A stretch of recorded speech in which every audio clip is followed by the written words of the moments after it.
Hi there, in this video we'll be talking about and going over the Cortado Mark III contact microphone by Zeppelin Design Labs. So this is the Cortado Mark III contact microphone. This is what you get when you purchase it. It comes basically with this preamplifier chassis, however you say it.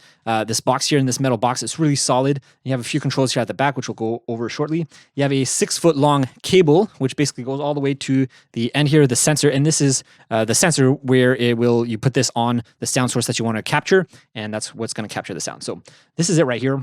So I've had this microphone for about 2 years now, just over 2 years, 2 years and a few months. I don't use it on a regular basis or a daily basis even, but I do use it, and I have used it on projects whenever I need to record different sounds, different sound sources, or get different angles, different sound angles for sounds that I want to get. So I do use it a lot, and I'm going to show you different recordings, and we're going to go around and do that in this video. But for now, I just want to show you a little bit about the microphone, what it is, what it comes with, and how it works, so you kind of know what to expect. All right, so like I said before, this is the chassis, and here it's a solid metal box. It's really solid. I mean, I wouldn't try to break it, but I mean, you're not going to break this. It's super solid. At one end here, you have your XLR inputs. This we're going to plug your XLR cable into it, and then the other end you're going to plug into your recorder. At the other end here, you have your shielded cable, and this is a 6-foot long cable, so it's very long, and it goes all the way, like I said before, to the sensor here, which is what is going to be used to record your sounds. Now, at the back of the chassis here, this is where you have your bass boost and your pad switches.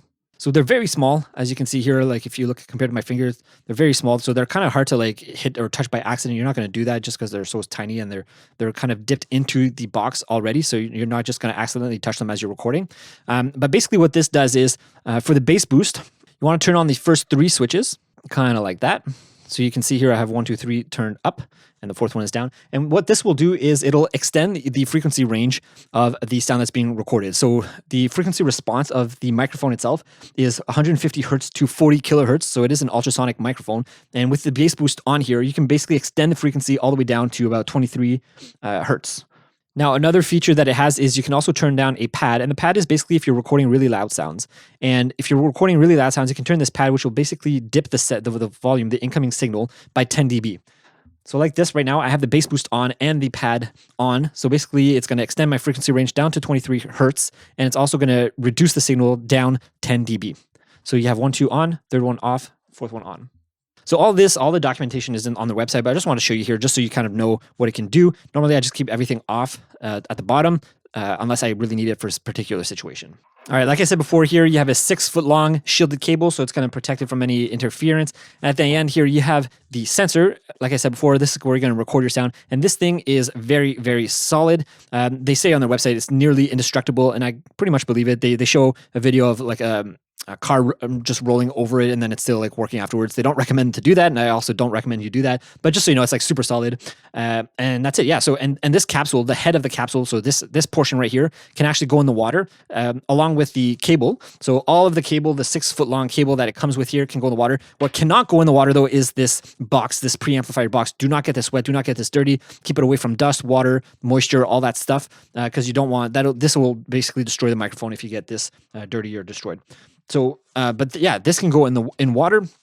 And what's also really cool about this microphone is that it can operate in pretty much extreme conditions, extreme temperatures. So it's good for temperatures down to negative 40 degrees Fahrenheit, which is negative 40 degrees Celsius, and all the way up to 175 degrees Fahrenheit, which is 80 degrees Celsius. So a huge range of temperature that you can record with this. All right, finally, you will need phantom power whenever you're plugging this into your recorder. So with that said, why don't we take this out? I'm going to rig it around my house. And as you can see here, I actually have 2 of these microphones that I bought. I bought these with my own money, so there's no sponsorship or anything going on here. This I purchased with my own money because I wanted it and needed it for some projects. So yeah, why don't we take this around my house? I'm going to go and record a few things, so you can actually hear what they sound like in actual use. So let's go do that.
All right, so here we are inside of RX, and I've loaded all of the recordings that I did.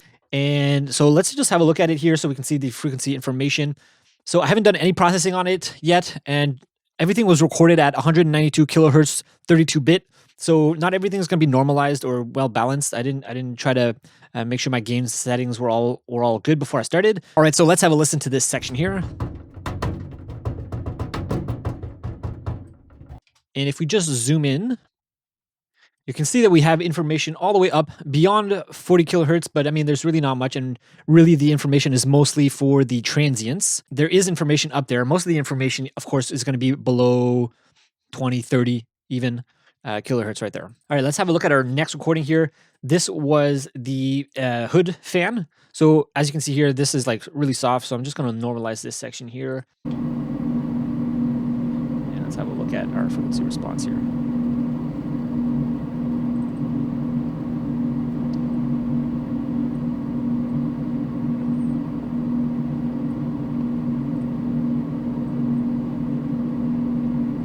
So for this fan here, you're looking at probably most of it is under like 10K. Everything else above that is probably a lot of noise. All right, let's look at our next recording. This is the water recording when I had the microphones in the water. So I'm just going to normalize this little section here. Right, so that's when I was pouring the water out. Let's have a look at the frequency here. Right, again, I think most of the frequency response here is below 10 kilohertz, but you do have some above up here. So you could probably still pitch some of that down. All right, our next sound here, this was the vacuum, the wet vacuum. So I'm just going to normalize it again.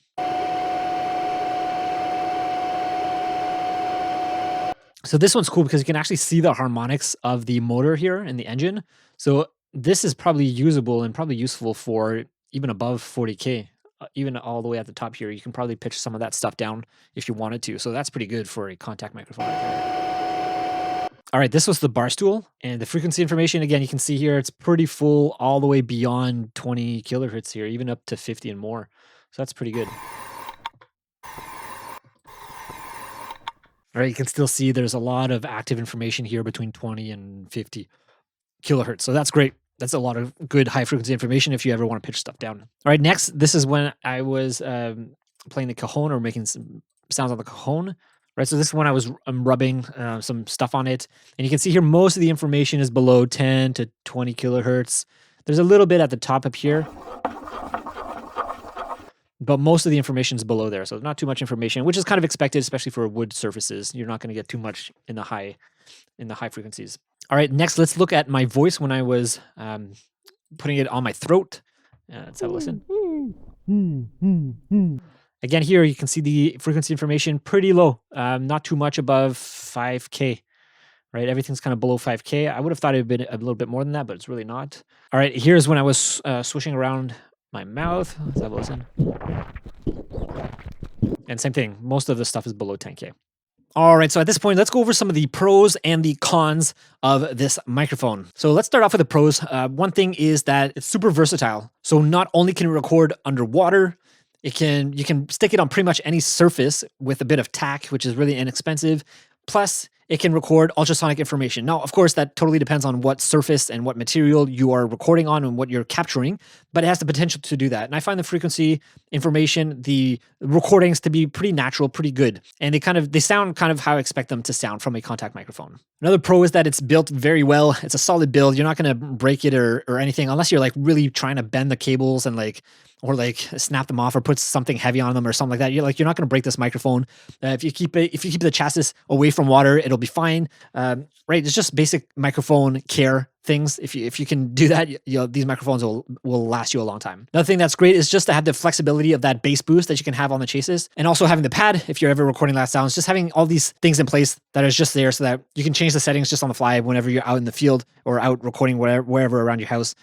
It's perfect for that. All right. With that said, let's talk about some of the cons and the downsides of this microphone. So one of the things is definitely the price. So it's currently listed at $159 US, which is quite steep compared to other DIY contact microphones that you can have.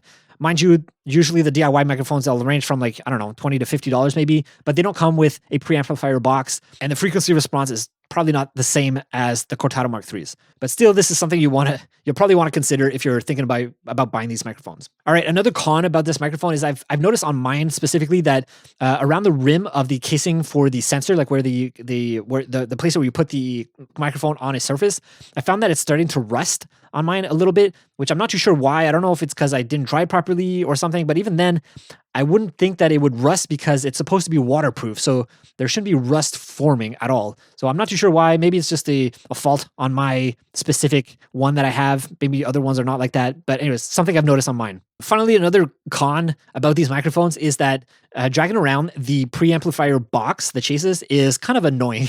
So especially if you have two like I do, if I want to have stereo recordings, I have to carry around both the boxes and the microphones for both of them. Plus then I have to have my field recorder or audio recorder on the side as well. So it's just a lot to carry, a lot to deal with whenever you're going out and recording somewhere. So it's just a lot more to manage. That's basically it. So just something to take into consideration. It's really not that much in the grand scheme of things, but something to be aware of. All right, so what are my thoughts on the Cortado Mark III? I highly recommend it. I'm really happy. I have no regrets from making this purchase. I'm happy with them. I'm happy with the results that I've gotten through the recordings with these microphones. They're well built. They sound great, and they're really flexible. Like I said, you can use it on almost any surface with with a bit of tack, and they're just super versatile. So I'm really happy with them, and I highly recommend it. If you're looking for a contact microphone that you're going to use out in the field for recording sound effects, I think these are great, and you'll probably want to check these out and compare them with other ones that maybe you're considering. All right, so that's it for this video. Thanks for watching all the way through to the end. If you have any comments, question, leave them down below. I always do my best to answer them. I always do read them, even if I don't get around to answering them. And if you want to see another video about gear that I use to record sound effects, to create sound effects, I'll put a video on the screen right now. And I think that's it for now. Thanks for watching. I'll see you in the next video. Bye.